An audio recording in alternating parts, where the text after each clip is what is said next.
बिस्मिल्लाहिर्रहमानिर्रहीम। अस्सलाम वालेकुम। कैसे हैं आप सब? उम्मीद है आप सब खैरियत से होंगे।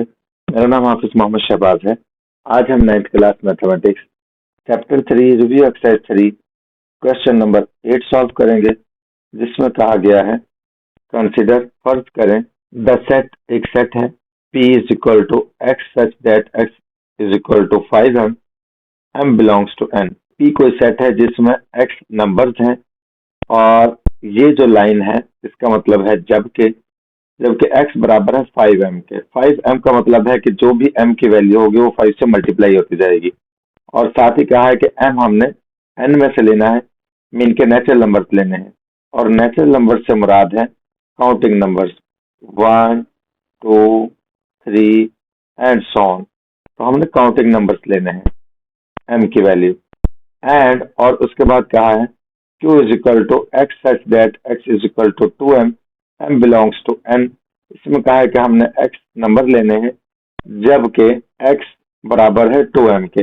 मीन के हमने m की वैल्यू नेचुरल नंबर्स में से लेनी है और 2 से मल्टीप्लाई करते जाना है। तो जो भी आंसर्स आएंगे वो Q के एलिमेंट होंगे। फाइंड, और आगे कहा गया मालूम करें P intersection Q। P intersection Q मालूम करें। तो सबसे पहले हम सॉल्यूशन में P सेट टेबुलर फॉर्म में निकाल लेते हैं और Q सेट। तो P का हमने सबसे पहले एज इट इज लिख दिया है जो क्वेश्चन में हमें दिया गया था सेट। और उसके बाद हम 5m निकालते हैं। 5m से मुराद है कि x की वैल्यूज वो होंगी जो 5m होंगी, और 5m से मुराद है कि 5 के साथ हमने m की वैल्यूज को मल्टीप्लाई करना है। m की वैल्यूज क्या होंगी जी? 1 2 3 एंड सो ऑन। तो पहले हम 1 रखेंगे और मल्टीप्लाई करेंगे 5 से, तो आंसर 5 आएगा। तो इस तरह से पहला एलिमेंट 5 हो जाएगा। नेक्स्ट हम 2 रखेंगे और मल्टीप्लाई करेंगे तो 10 हो जाएगा। तो इस तरह से सेकंड एलिमेंट हमारे पास 10 आ जाएगा। उसके बाद हम 3 रखेंगे और अगेन 5 से मल्टीप्लाई करेंगे तो 15 बन जाएगा। तो नेक्स्ट वैल्यू हमारे पास 15 आ जाएगी। और एंड सो ऑन, इस तरह से ये तमाम एलिमेंट बनते जाएंगे।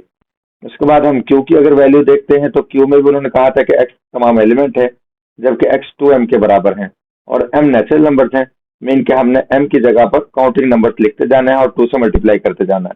तो सबसे पहले हम 1 लिखेंगे, तो जब 1 से मल्टीप्लाई करेंगे तो 2 ही आ जाएगा। तो फर्स्ट एलिमेंट 2 बन जाएगा। इसी तरह से हम 2 पुट करेंगे, उसके बाद जब 2 से मल्टीप्लाई करेंगे तो 4 हो जाएगा। तो सेकंड एलिमेंट 4 आ जाएगा।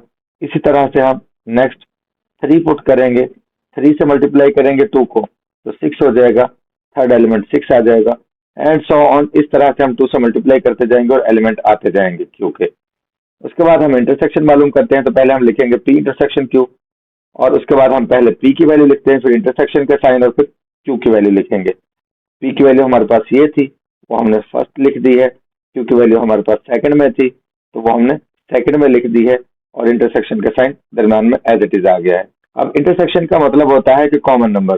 तो कॉमन नंबर हमारे पास जैसा कि 10 बन रहा है पहला, इसी तरह से सेकंड 20 बनेगा एंड 30 बनेगा, वो हम लिखते जाएंगे क्योंकि हमने कॉमन नंबर्स लिखने हैं जो दोनों में मौजूद हों। और वो 10 के टेबल वाले सिर्फ नंबर्स हैं क्योंकि वो 5 के टेबल में भी आते हैं और 2 के टेबल में भी आते हैं। मजीद जो 2 4 6 हैं वो इवन नंबर्स हैं और 5 के टेबल में मजीद जो नंबर्स आ रहे हैं हमारे पास वो और नंबर्स आ रहे हैं, तो वो मैच नहीं करेंगे, सिर्फ 10 के टेबल वाले मैच करेंगे। इसलिए हम 10 के टेबल वाले नंबर्स लिख देंगे आंसर में एक सेट बनाते हुए। और लेफ्ट साइड पर P intersection Q as it is आ जाएगा। और अब उसके बाद हम इसे भी सेट बुल्डर नोटेशन में लिख देंगे जैसा कि उन्होंने सेट बुल्डर नोटेशन में पहले क्वेश्चन दिया था। तो ये 10 के टेबल वाले हैं तो हम इसलिए कहेंगे कि x तमाम नंबर्स हैं सेट में जबकि x बराबर है 10m के। मीन के हमने 10 का टेबल लिख दिया है। m काउंटिंग नंबर्स हम लिख देंगे कि m बिलोंग्स टू n।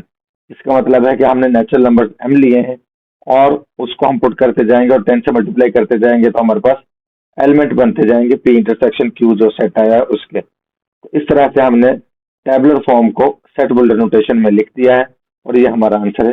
इसके साथ ही हमारा क्वेश्चन नंबर 8 कंप्लीट हो चुका है। अगर ये वीडियो आपके क्वेश्चन समझने के लिए हेल्पफुल है तो वीडियो को लाइक और शेयर करें और चैनल को सब्सक्राइब करें। और अगर आपको क्वेश्चन समझने में कोई प्रॉब्लम आई है तो वो हमें कमेंट में जरूर बताएं ताकि वो प्रॉब्लम क्लियर की जा सके। मिलते हैं नेक्स्ट वीडियो में, तब तक के लिए अल्लाह हाफिज।